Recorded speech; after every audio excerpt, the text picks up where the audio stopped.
बड़ी खबर सीकर से है, जहां डंपर की चपेट में आया है टेम्पो। हादसे में एक की मौत हो गई है, 4 लोग इस हादसे में गंभीर रूप से घायल हुए हैं। डंपर चालक मौके से फरार हो गया। तो यहां पर रफ्तार का कहर देखने को मिला। डंपर की चपेट में आया है टेम्पो। हादसे में एक की मौत हो गई है, 4 लोग गंभीर रूप से घायल हुए हैं। डंपर चालक मौके से फरार हो गया।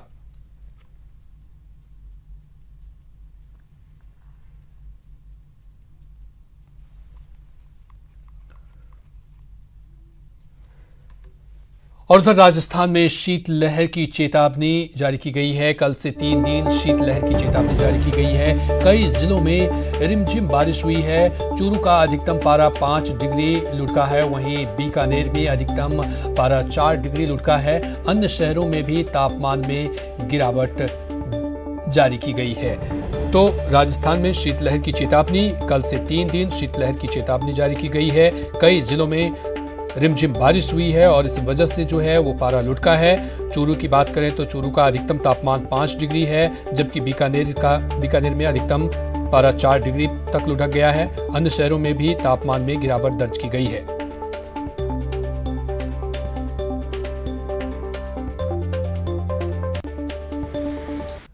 चलिए आपको 3 तस्वीरें दिखाते हैं। जयपुर, दौसा और करौली की ये तस्वीरें हैं, जहां मौसम का मिजाज बदला है और हल्की बारिश हुई है। कई इलाकों में ओले भी गिरे। बारिश से कई इलाकों में सर्दी भी बढ़ गई है। तो मौसम में बदलाव देखने को मिला है। ये 3 तस्वीरें हम आपको दिखा रहे हैं जयपुर, दौसा और करौली पर, जहां झमाझम बारिश हुई और इस बारिश से तापमान में गिरावट दर्ज की गई है। तो पश्चिमी विक्षोभ के चलते प्रदेश के कई हिस्सों के मौसम में बदलाव देखने को मिल रहा है। राजधानी जयपुर में देर रात से ही हल्की बारिश का दौर देखने को मिला है। शहर में अलग अलग जगहों पर रुक रुक कर सुबह तक बारिश का दौर चला।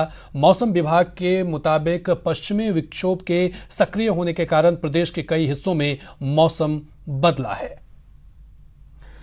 वहीं प्रदेश के भी कई अन्य जिलों में बारिश हो रही है। दौसा में भी बीती रात से ही बारिश का दौर जारी है। आज सुबह भी दौसा में तेज गर्जना के साथ बारिश हुई, वहीं बिजली भी कड़कती हुई दिखाई दी। सुबह बारिश होने से शीतलहर भी चली और ठंड बढ़ गई है, जिससे लोगों की दिनचर्या में भी प्रभावित हुई है। चलिए और अधिक जानकारी के साथ हमारे साथ सौरभ गृहस्थी जुड़ गए हैं। सौरभ, जिस तरह से मौसम में बदलाव देखने को मिला है, पश्चिमी विक्षोभ के कारण इस मौसम में बदलाव देखने को मिला है, ऐसे में पारा भी कई जगहों पर, कई जिलों में लुढ़का है।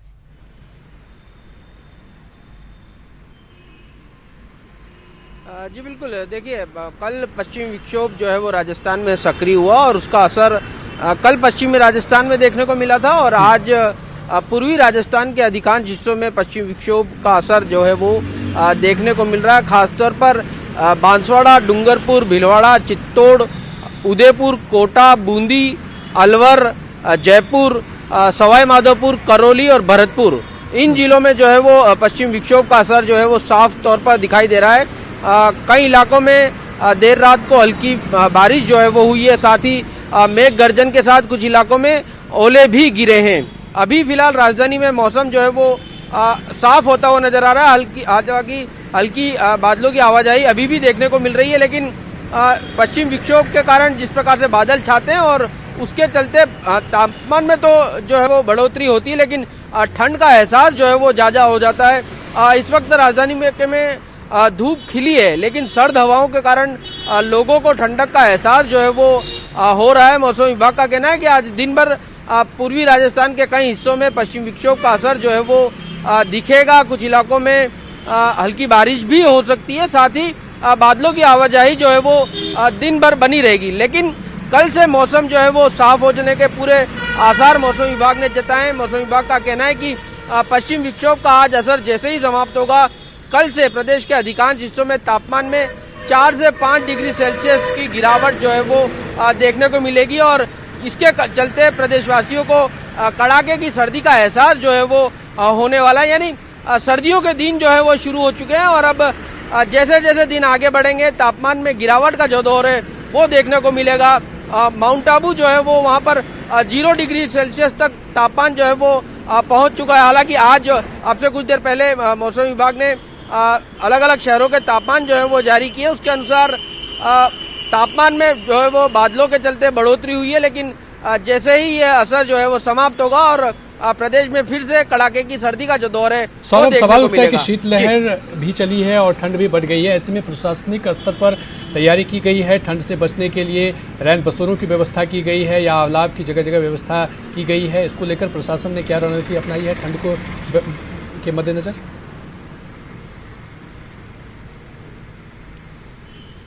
जी बिल्कुल, नगर निगम की ओर से जो है वो शहर में अलग अलग जगहों पे रैन बसेरे बनाए गए हैं। जेके लोन अस्पताल के पास हमेशा जो रैन बसेरा लगाया जाता है वो अस्थायी तौर पर शुरू कर दिया गया है। इसके अलावा रामनिवास पार्क के पास भी रैन बसेरे का इंतजाम जो है वो किया गया है। वहाँ पर न सिर्फ ठहरने की व्यवस्था की गई, साथ ही जो सामाजिक संस्थाएं हैं उनकी तरफ से भोजन की भी व्यवस्था वहाँ पर की गई है। इसके अलावा स्थायी रैन बसेरे भी लगातार संचालित किए जा रहे हैं। हालांकि जो सुविधाएं वहाँ पर होनी चाहिए, कोरोना गाइडलाइन की जिस प्रकार की पालना होनी चाहिए, वो वहाँ पर अभी तक नज़र नहीं आ रही है। वहाँ पर जो है वो बिस्तर साफ सफाई से नहीं है, साथ ही सैनिटाइजर और स्कैनिंग के जो काम होने चाहिए वो वहाँ पर नज़र नहीं आ रहे। लेकिन रैन बसेरे स्थापित हो चुके हैं और वहाँ पर जरूरतमंद लोग जो हैं वो वहाँ पर जाकर ठहर भी रहे हैं। निश्चित तौर पर सौरभ, आप अपनी नज़र बनाए रखिए। बहुत बहुत शुक्रिया तमाम जानकारी